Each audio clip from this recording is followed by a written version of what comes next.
ఎప్పుడు కమర్షియల్ సినిమాలే అయితే తీసే వాళ్ళకి చూసే వాళ్ళకి బోరే. ఫార్ములా సినిమాలు కాకుండా కొత్తగా ఏమన్నా ట్రై చేయాలంటే కమర్షియల్ గా వర్కౌట్ అవుతుందో లేదో అన్న టెన్షన్ మరోవైపు. అందుకే కొత్త కథలున్నా ఎక్కువగా చెప్పడానికి వెనకడుగు వేస్తారు మేకర్స్. అయితే ఆ కమర్షియల్ ఫార్మాట్ ని బ్రేక్ చేస్తూ కోర్టు మూవీతో వస్తున్నారు నాని అండ్ టీమ్. మరి ఈ కొత్త కథకి ఆడియన్స్ రెస్పాన్స్ ఎలా ఉండబోతోంది? నాని హీరోగా కంటే ప్రొడ్యూసర్ గా చాలా కొత్తగా ఆడియన్స్ కి కనిపిస్తున్నారు. ఫార్ములా బేస్ రొటీన్ కమర్షియల్ సినిమాల కంటే కొత్త కథల్ని, కొత్త కథాంశాల్ని ఆడియన్స్ కి పరిచయం చేస్తున్నారు.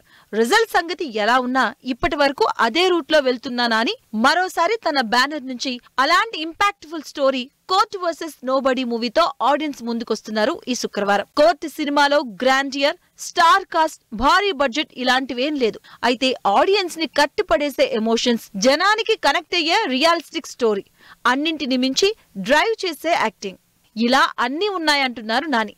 ఇప్పటికే సెన్సార్ టాక్ పాజిటివ్ గా రావడంతో సినిమా రీచ్ అవుతుందని కాన్ఫిడెంట్ గా ఉన్న టీమ్ కి స్పెషల్ ప్రీమియర్స్ రెస్పాన్స్ చూసి సినిమా సూపర్ హిట్ గ్యారంటీ అన్న హింట్ వచ్చేసింది. కమర్షియల్ ఫార్మాట్ బ్రేక్ చేసి సినిమాలు చేయడం రిస్క్. 10 కోట్లైనా సరే నిర్మాతకి భారమే. అందుకే కొత్త కథల్ని చెప్పడానికి భయపడతారు నిర్మాతలు.